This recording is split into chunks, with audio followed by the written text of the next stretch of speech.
Bonjour à tous. C'est la première vidéo que je fais. Euh, je vais peut-être en faire quelques-unes pour commenter des corrigés d'exercices ou ce genre de choses. Donc pendant cette période assez spéciale, il faut le dire.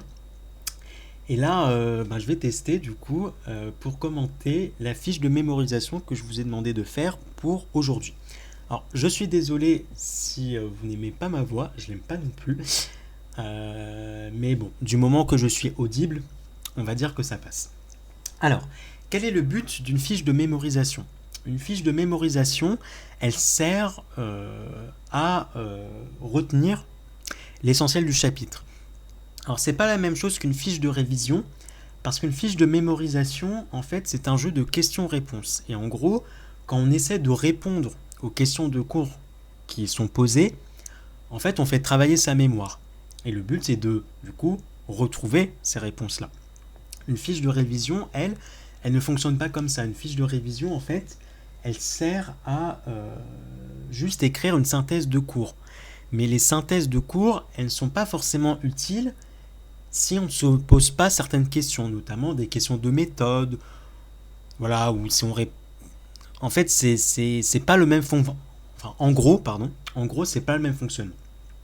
Donc là, je voudrais tester ça avec vous parce que je pense que ça peut permettre à certains de surmonter quelques difficultés et je pense que ça permettra à tout le monde de revoir le plus simplement possible le chapitre sans forcément comment dire, sans forcément à retrouver ce qu'il y a dans le chapitre. Donc on y va. Donc fiche de mémorisation sur le produit scalaire. Donc la première question, donner la formule du produit scalaire avec le cosinus. Donc c'est la formule qu'on a définie dans la leçon au début de chapitre. Donc si on considère deux vecteurs u et v du plan, eh bien le produit scalaire vecteur u scalaire vecteur v, il est donné par cette formule-là.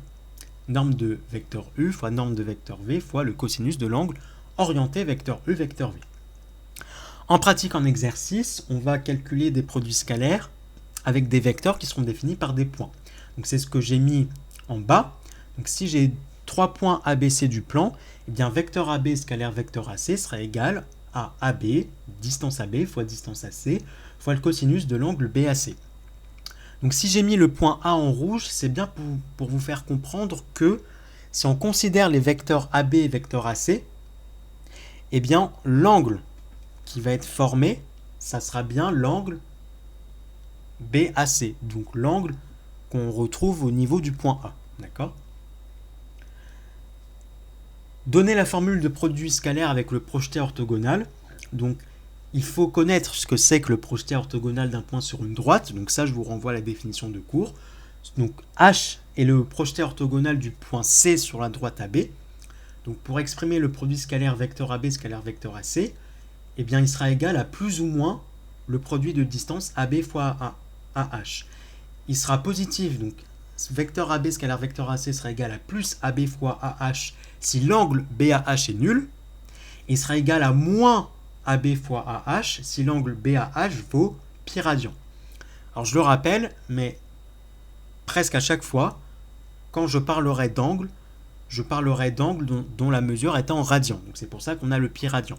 Ça ne me dérange pas, encore une fois, si vous passez par les degrés, mais faites attention quand même à la conversion. Surtout qu'il y aura un point sur lequel j'insisterai tout à l'heure, enfin même d'ailleurs je vais insister maintenant, c'est que si je donne des mesures d'angle en radian et que votre calculatrice est en degrés, eh bien les valeurs des cosinus seront complètement fausses. Donc il faudra faire attention à ça. Donner la formule du produit scalaire avec les normes. Donc c'est la formule, je trouve, qui est la plus compliquée, mais il faut la retenir quand même. Donc je ne vais pas la redonner, donc elle est ici. Donc en fait on la retrouve, on retrouve à un facteur près la formule qu'on voit avec le théorème de Pythagore, ce qu'on avait vu en début de chapitre. Donner la formule du produit scalaire avec les coordonnées. Donc cette formule elle est tout aussi importante que la formule avec le cosinus. Donc on se place dans un repère orthonormé, j'ai deux vecteurs du plan, vecteur u et vecteur v. La formule, elle est ici, xx' plus y, y'. D'accord? Donc c'est pas une formule très compliquée, pour être honnête, mais il faut la connaître. Le plus important, c'est le critère d'orthogonalité que j'exprime ici. Donc vecteur U et vecteur V sont orthogonaux si et seulement si vecteur U scalaire vecteur V est égal à 0. Donc vecteur U et vecteur V, quand on dit qu'ils sont orthogonaux, ça revient à dire que les droites qui les portent sont perpendiculaires. Donc je vous renvoie à la définition qu'on a écrite dans la leçon.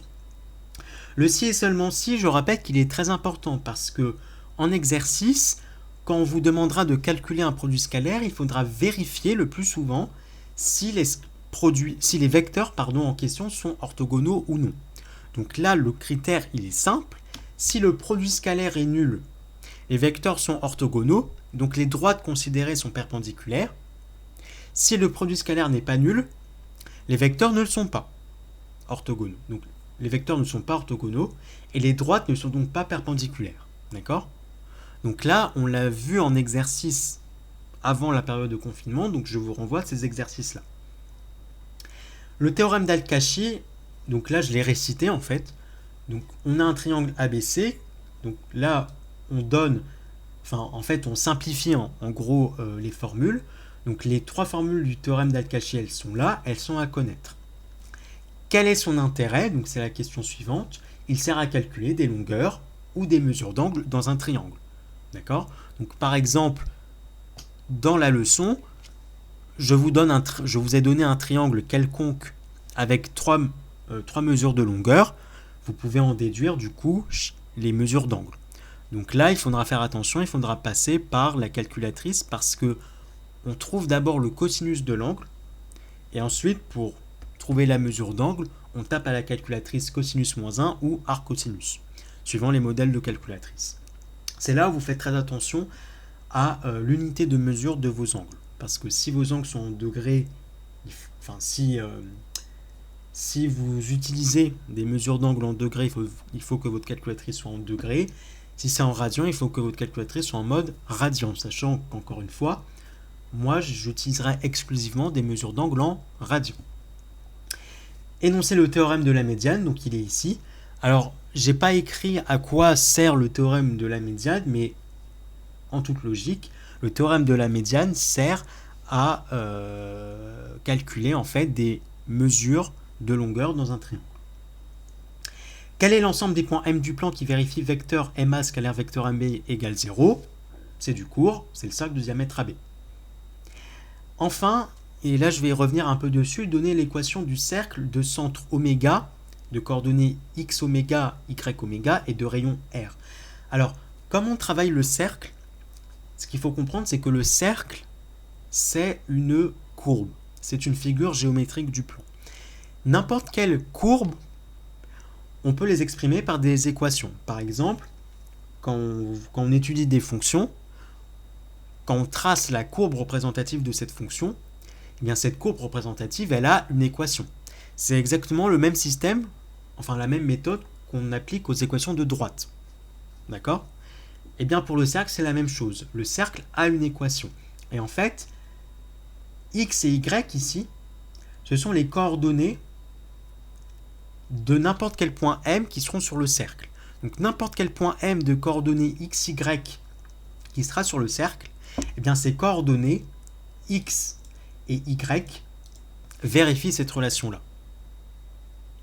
Donc c'est important de connaître l'équation du cercle parce que alors on la retrouve très facilement, mais elle peut nous servir dans des exercices. Et c'est le cas notamment des exercices de la feuille numéro 2 que je vais vous passer après. Donc merci à tous de m'avoir écouté. Et si vous avez des questions, bien évidemment, je suis totalement joignable par mail. Merci à vous.